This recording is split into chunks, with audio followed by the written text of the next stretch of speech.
Demos furniture, the ultimate Onam fest. ആഘോഷിക്കാം ഈ ഓണക്കാലം ഡിമോസിനൊപ്പം. ദില്ലിയിലും യു എയിലും ഒക്കെ ഗൾഫ് നാടുകളിലുമൊക്കെ ഓണം കെങ്കേമമായിട്ട് ആഘോഷിക്കുന്നു. ചിലയിടങ്ങളിൽ ഇന്നല്ല, മറ്റൊരു ദിവസം അവർക്ക് സൗകര്യമുള്ളൊരു ദിവസം അവർ ഓണം ആഘോഷിക്കും. പക്ഷേ ദില്ലി മലയാളികൾ തിരുവോണം വീടുകളിലെ ആഘോഷങ്ങൾ പോലെ, നാട്ടിലെ ആഘോഷങ്ങൾ പോലെ തന്നെ നിറവുള്ള ആഘോഷമാണ്. അപ്പോൾ വീടുകളിലെ ആഘോഷങ്ങൾക്കപ്പുറം ഒന്നിച്ചോണമാണ് ദില്ലിക്കാർക്ക് പ്രധാനം.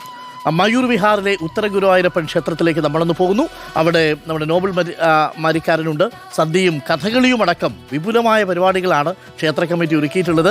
ഓണം സന്തോഷവും സമാധാനവും ആയുരാരോഗ്യവും നൽകട്ടെ എന്നും നാനാത്വത്തിൽ ഏകത്വം എന്ന ആശയം പ്രചരിപ്പിക്കുന്നെന്നും രാഷ്ട്രപതി ദ്രൗപദി മുർമു ആശംസിക്കുകയും ചെയ്തിട്ടുണ്ട്. ഉത്തര ഗുരുവായൂരപ്പൻ ക്ഷേത്രത്തിൽ നിന്ന് നോബൽ മാരിക്കാരൻ ദില്ലിയിൽ നിന്നും തത്സമയം ചേരുന്നു.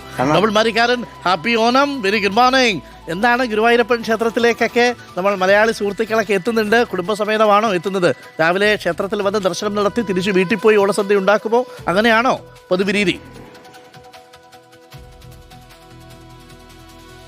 Arun, very good morning. ഒപ്പം ഹാപ്പി ഓണം. നമ്മളെ സംബന്ധിച്ച് ദില്ലിയിലാണെങ്കിലും ഓണത്തിന് ഒരു മാറ്റക്കുറവുമില്ല. ദില്ലിയിലെ മലയാളികൾ എല്ലാ വർഷവും പോലെ തന്നെ ഉത്തര ഗുരുവായൂരപ്പൻ ക്ഷേത്രത്തിൽ സജീവമായി തന്നെ ഓണം ആഘോഷിക്കാൻ രാവിലെ തന്നെ എത്തി. നമുക്ക് കാണാൻ കഴിയും ക്ഷേത്ര ദർശനത്തിനായി ഒരുപാട് പേർ ഇതിനോടൊപ്പം തന്നെ ക്യൂ നിൽക്കുന്നുണ്ട്. അതോടൊപ്പം അമ്പലത്തിന്റെ മുറ്റത്ത് തന്നെ മനോഹരമായൊരു അത്തപ്പൂക്കളുമുണ്ട്. എല്ലാം കൊണ്ടും നമുക്ക് നാട് പോലെ തന്നെ കേരളമാണെന്ന് തന്നെ തോന്നുന്നതിലാണ്. നമുക്കറിയാം, നാടൻ ഡ്രസ്സുകളും കേരളത്തിലെ തനതായ ഡ്രസ്സുകളൊക്കെ ധരിച്ചുകൊണ്ടാണ് എല്ലാവരും ഓണാഘോഷിക്കാൻ വേണ്ടി ദില്ലിയിലും ക്ഷേത്രത്തിലെത്തിയത്. ഇവിടെ സംബന്ധിച്ചിടത്തോളം ഓണം സാധാരണ നാട്ടിലൊക്കെ തിരുവോണം കഴിഞ്ഞാൽ പിന്നെ ഓണം അവസാനിക്കാൻ ഡൽഹിയിൽ തിരുവോണം തൊട്ട് ഒരു മാസത്തേക്ക് വിപുലമായ ഓണമാണ് എല്ലാ തവണയും ഉണ്ടാകാറുള്ളത്. കാരണം വിവിധ അസോസിയേഷനുകളൊക്കെ ഓണാഘോഷങ്ങളൊക്കെ നടത്തുന്ന ആ ഒരു സമയത്താണ്. ഇതുവരെ പ്രധാനപ്പെട്ട പല ആളുകളും, ഇവരൊക്കെ മലയാളികളാണ്, വർഷങ്ങളായി ഇവിടെ ഓണം ആഘോഷിക്കുന്നവരാണ്. നമുക്ക് ഇവിടെ ചോദിക്കാവുന്നതാണ് എങ്ങനെ ഓണത്തിന്റെ ഒരു പ്രതീതിയൊക്കെ.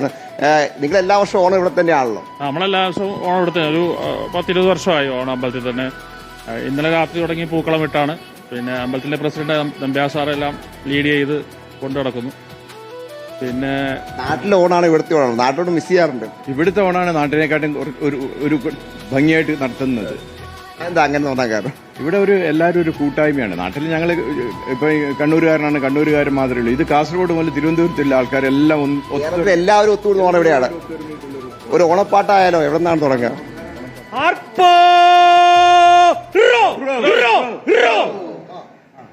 ഒരു വഞ്ചിപ്പാട്ടായിക്കോട്ടെ. ഗോവിന്ദ തിരുനാമ സങ്കീർത്തനം, ഗോവിന്ദ ഹരി. അർജുന സാരഥിയായി അർജുന സാരഥിയായി അർജുന സാരഥിയായി വിശ്വനാഥനാഥു നേരം. അർജുന സാരഥിയായി വിശ്വനാഥനാഥു നേരം. അർജുന സാരഥിയായി വിശ്വനാഥനാഥു നേരം.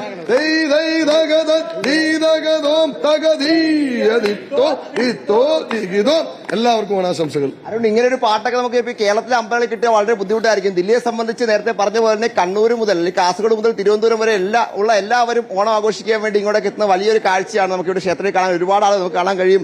തനതായ കേരള വസ്ത്രത്തിലേക്ക് ഒരുപാട് ആളുകളൊക്കെ എത്തിയിട്ടുണ്ട്. എങ്ങനെയുണ്ട് ഡൽഹി ഓണം? അടിപൊളിയാണ്. ഡൽഹി ഫസ്റ്റ് ഓണാണോ എല്ലാത്ത വീടിയാണ് ഓണം? സെക്കൻഡാമത്തെ. നാട്ടിലോണം മിസ് ചെയ്യുന്നുണ്ടോ? എല്ലാവരും മിസ് ചെയ്യുന്നുണ്ട്. ഓണം ബെറ്റർ ആയിട്ട് തോന്നുന്നത്.